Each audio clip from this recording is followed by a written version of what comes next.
So right through here, I'm just drilling the hole through the side, this floor basically here on the side, and I was I didn't want anything to go through the walls. I wanted everything to be concealed, and it went great. I think it was like a 2.5 inch hole that I ended up drilling. All 4 lines basically went through there: the suction discharge, the electrical, and the condensate. And they were just kind of showing how it was going to set once the insulation was back and the plastic was covered back up. And so here's my dad came over to help a little bit. Sometimes it's good to have a helping hand to help hold things up and stuff. So now I end up measuring everything, and I think I put it right about 8 inches or 8.5 inches from the ceiling there to the top of that bracket. And the hardest part of all of this was just measuring and making sure I'm putting one hole, you know, when I'm mounting everything and drilling everything. So, and it went very smooth. And here we're just obviously running the electrical. I end up running a 10-2 wire, which was a bit of an overkill for the length that it was going, but it's what I had, and that's what I ran with. So here you can see our turkey. He likes being with us. He's a very good companion. So is all the other animals. But right here, we're just running over to the corner of the house, and I end up digging the trench and end up putting a lot more dirt through there. That was a very low spot, and so I've got a lot of dirt I'm going to be hauling into that area there to bring it up another 8 or so inches. But anyway, so it's cut over there to our solar shed, and that's where I've got a little breaker box that's for the shed and for both mini splits, one for one and one for the other. So right through here, this was kind of showing a video of Caven doing screwing the little brackets up to attach the gray conduit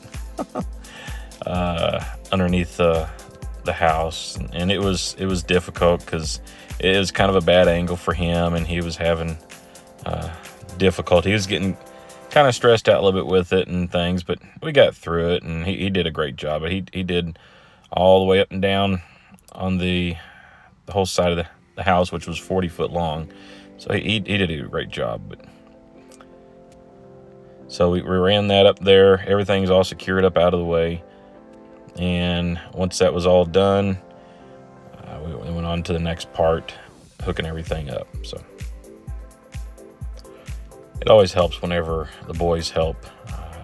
One, you know, giving you a second hand, help hold something or things like that. Plus, two, the other side of that is it really gets their hands dirty, and they start learning how to do things. What, you know, they've learned about electricity, plumbing, insulation, drywall. Through this whole house build, they've really been able to learn a lot. The cat trying to help them screw that in there. And right here, it's, you know, having everything already done prior to putting the wall and stuff up, that really made it a lot simpler with my measurements and things. And this here is just literally lining the holes and everything up, and then cutting the cutout for the lines set and all that to go from the inside part of the mini split to tie into everything for outside. It went really smooth. Went together a lot quicker than I thought it was going to. It's a pretty simple kit to put together, and the one that I did, like we did on the other one, it's the exact same one.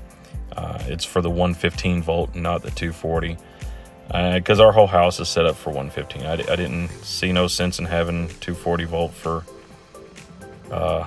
anything, because I don't have any need for anything like that. So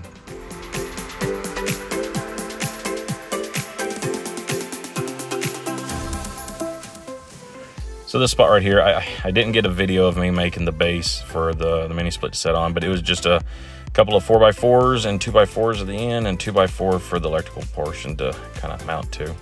But right here, I'm just cleaning everything up and coiling the hose carefully and trying to get it to be all nice and tidy.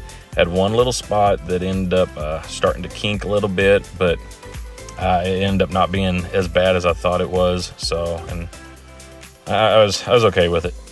And right here, obviously, just mounting the electrical panel for the master cutoff switch or shut-off switch. And once I kind of get everything hooked up here, I got some twine and just kind of ran around so I know how far to measure for the gray conduit.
Okay, so got hot wire coming in from the breaker. Hot goes up here, and then the neutral goes up here,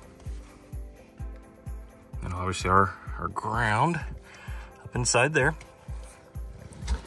And then over here, this is coming out, which goes to the mini split. So that would be this side here, hot.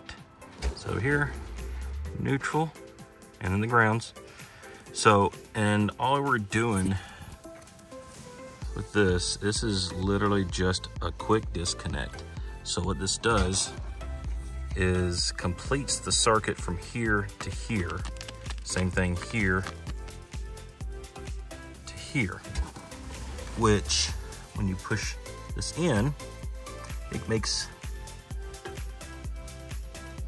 this hot and this hot connect, and this neutral and this neutral connect, which in turn sends power through this wire and up into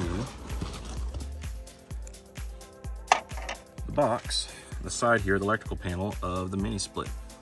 Can't really see them, but it's their line, or your hot, neutral, and in your ground. They're on the back side, which that is what comes from here. And when it goes out to the indoor inside unit is just the same. You've got your hot or line, your neutral, your switch, which tells it when to kick on and off, vice versa, and then your ground. It's super simple to hook up. It's just that simple, and everything is color coordinated, or I've got my buddies over here. She likes my ring. Hey dear. Hey buddy.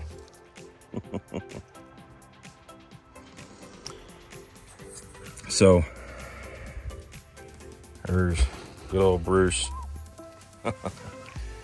But hey, get back. Oh. Down.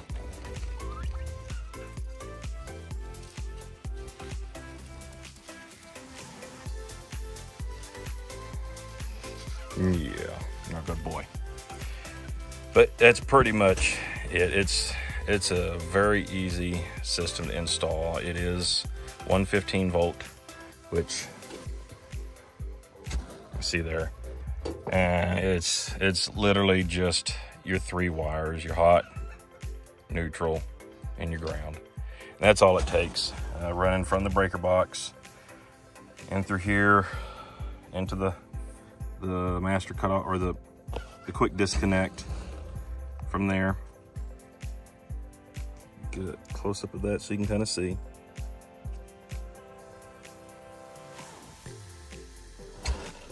And then it comes out from there, goes up into the side of the compressor, or the outside unit. And it comes out from there, goes up into the house, into the inside unit. So as you can see, it's a pretty straightforward, simple install. It's nothing too crazy. It's, if you know, basic electrical and a little bit of know-how, DIY type stuff, and you know how to use some hand tools. It's something that can easily be done, you know, in a day, or a couple of evenings or something like that. But the main thing is you do need somebody to come and vacuum out the lines, make sure there's no trash in there, and then hold a vacuum on it and make sure it doesn't leak. Because if it leaks and you open up the Freon, stuff's not cheap.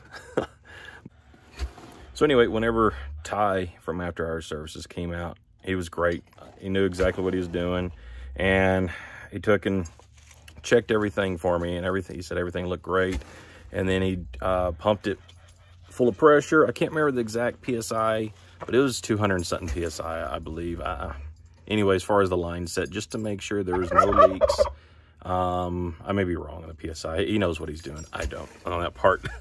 But anyway, he said it held pressure, I think for like 30 minutes or something without even budging and without any problems. So no issues there. So I did something right. But anyway, so he vacuumed it down and checked it again, and everything was great. So then he opened up the valves and put the Freon in, and we turned it on, and it was blowing ice cold, and even checked the heater, and it was nice hot. And once everything was all done, he had it on, and it was just that simple. I mean, it's a simple system to install. It's,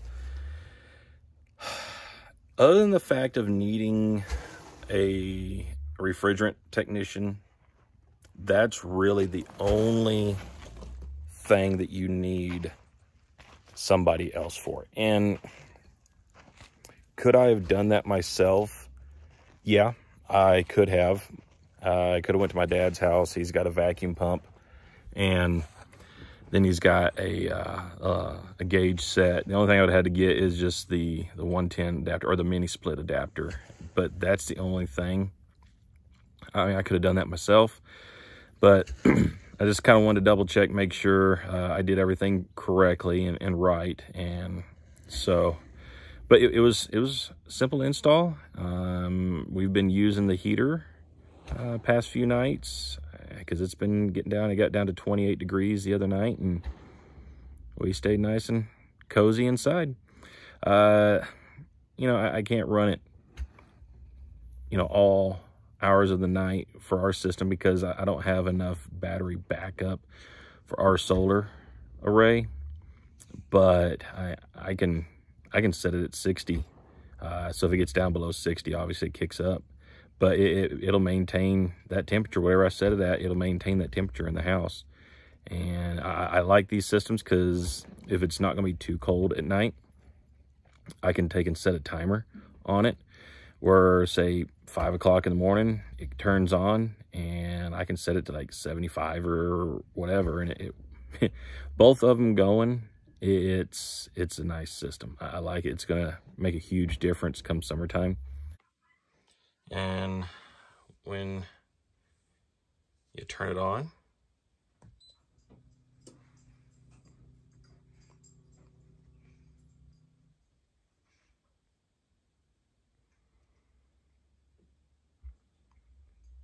it takes a couple minutes for it to kick on because it has to run its little checks and balances, little system checks, so make sure everything's fine.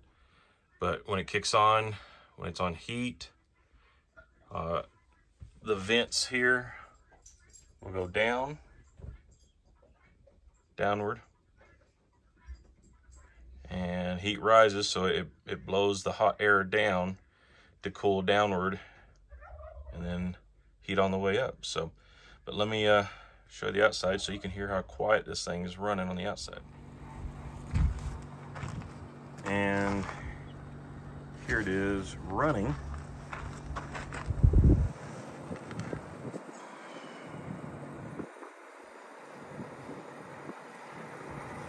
Very quiet. That's not quiet. But here, you can't really hear it running. You can hear the compressor a little bit. This side here.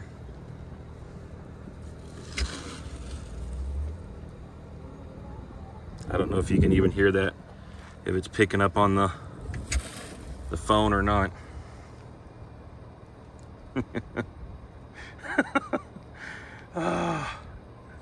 Standing in front of the cool air blowing there, aren't you, buddy? You can see it moving the air. That's cold air coming out of there with the heater on. So it's very quiet. Kind of hear the air back there a little bit.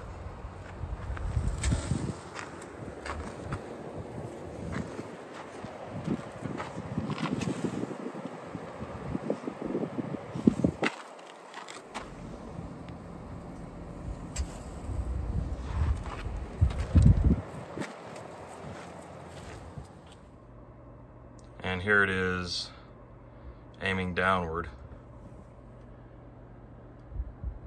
or blows air down. We got this one here blowing right above the head of our bed, so it keeps our room plenty warm and cool, obviously. So, but we got that one. I got the vents in it angled where it blows out of our bedroom into the dining room, so it kind of helps this whole side of the house.